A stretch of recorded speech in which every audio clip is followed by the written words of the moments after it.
Évangile de Jésus-Christ selon Saint Jean, chapitre 20, verset 1, puis verset 11 à 18.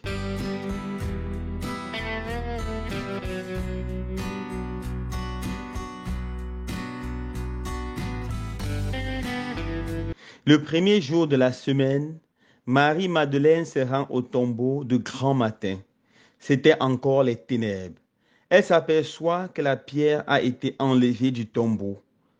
Elle se tenait près du tombeau au dehors, tout en pleurs. Et en pleurant, elle se pencha vers le tombeau.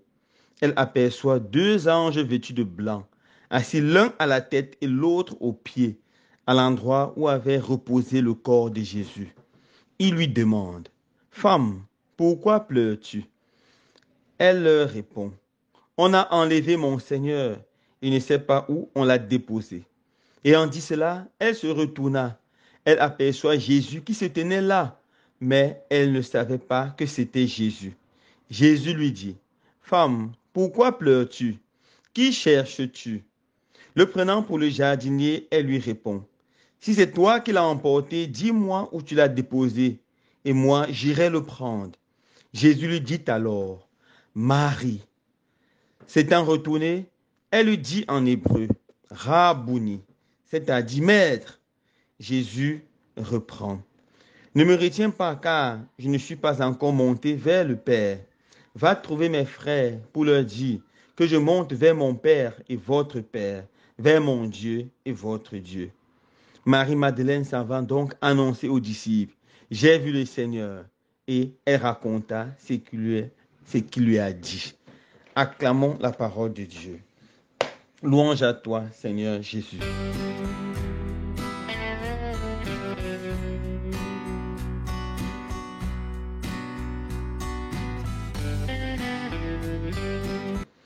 Frères et sœurs bien-aimés, aujourd'hui 22 juillet, la Sainte Église Notre Mère nous invite à célébrer avec joie et allégresse la fête de Sainte Marie-Madeleine.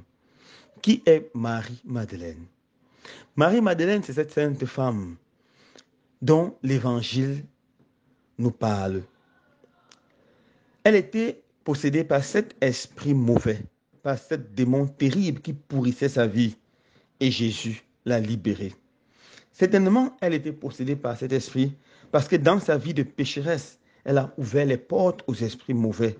Elle a ouvert les portes à Satan. Et ces esprits mauvais ont pourri détruire sa vie. Jésus l'a vue. Par amour, Jésus l'a guérie et l'a totalement et entièrement libérée. Une fois libérée, Marie-Madeleine s'est mise à suivre le Seigneur. Comme les saintes femmes de l'Évangile, elle suivait le Seigneur et assistait le Seigneur de ses ressources.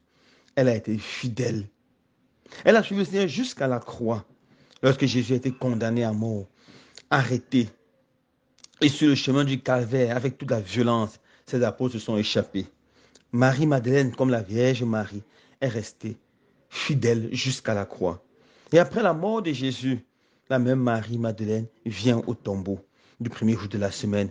Elle vient pour embaumer le tombeau de Jésus. Elle arrive. Elle se rend compte que la pierre a été roulée et le corps de Jésus n'est pas là. Et elle se met à pleurer à cause d'une telle profanation. Finalement, c'est la première personne à rencontrer Jésus vivant, Jésus ressuscité. Et Jésus lui dit, va annoncer à mes frères que je monte vers mon Père et votre Père, vers mon Dieu et votre Dieu. Que pouvons-nous retenir de la vie de Marie-Madeleine? Premièrement, nous devons faire attention aux péchés graves. Le Père Gabriel Amor disait ceci, un très grand exorciste, il disait ceci, le diable passe par ce qu'on appelle les portes ouvertes pour entrer dans la vie des personnes et pourrir et détruire leur vie, faire de leur vie un enfer.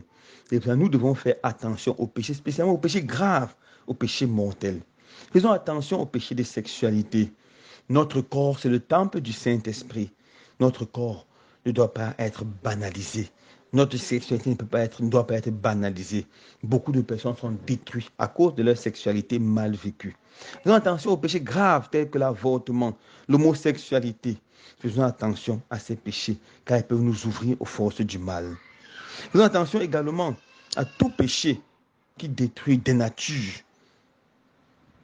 notre corps, car le corps, c'est le temple du Saint-Esprit. Deuxième chose, l'amour que Marie-Madeleine avait pour Jésus. Le christianisme, c'est la religion par excellence des hommes et des femmes qui ont fait l'expérience de rencontres personnelles avec Jésus, qui ont pris conscience à quel point Jésus les aime et qui sont tombés amoureux de Jésus. Nous devons tomber amoureux de Jésus. Comme Marie-Madeleine, nous devons aimer le Seigneur Jésus de tout notre cœur, de toute notre âme, de tout notre force. Nous devons même risquer notre vie pour Jésus, le suivre jusqu'à la croix. Alors mon frère, ma soeur, toi qui m'écoutes aujourd'hui, quelle est la qualité de ton amour pour le Christ vivant, le Christ ressuscité? Est-ce que tu aimes vraiment Jésus? Est-ce que tu as le temps pour Jésus, pour l'Église, pour l'Évangile? Tu ne peux pas aimer quelqu'un et ne jamais avoir le temps pour lui.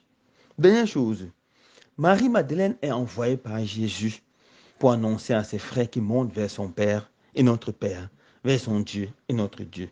Elle devient l'apôtre des apôtres, celle qui peut annoncer la bonne nouvelle de l'évangile aux apôtres. La troisième leçon, c'est que nous devons être comme Marie-Madeleine, des témoins de Jésus vivant et ressuscité. L'amour qui doit brûler dans notre cœur pour Jésus doit nous pousser à aller l'annoncer au monde entier. L'annoncer par une façon simple de vie, par une façon authentiquement chrétienne. L'annoncer par des paroles qui portent la conviction, qui portent la chaleur de l'évangile. L'annoncer finalement par la joie d'être chrétien. Que le Seigneur donne la grâce en ce que nous célébrons la fête de Sainte Marie-Madeleine, d'effectivement tomber amoureux de lui, de fuir le péché et d'annoncer au monde entier qu'il est Seigneur. Loué soit Jésus-Christ.